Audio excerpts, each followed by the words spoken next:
указывал пальцем в дом, который нужно отремонтировать. Из московского УВД на площадь в Оренбурге.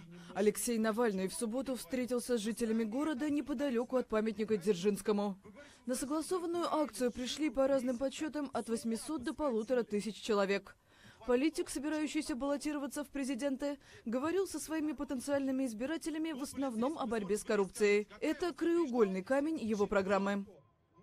Для этого и нужен кандидат в президенты, который уже на самом деле придет и скажет элементарные слова, что да, национальное богатство России распределяется несправедливо.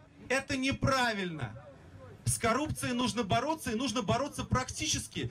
Алексей Навальный проводит встречи с жителями российских городов в рамках предвыборного тура. Он уже побывал в Хабаровске, Владивостоке, Екатеринбурге, Мурманске, Омске и Новосибирске.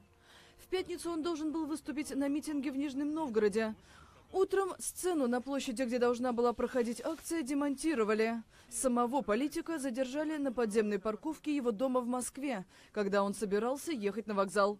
Навальный провел в полиции больше 8 часов. В понедельник он должен явиться в суд. Политика обвиняют в повторном нарушении правил проведения митинга. Бороться с коррупцией, я говорю, очень-очень просто.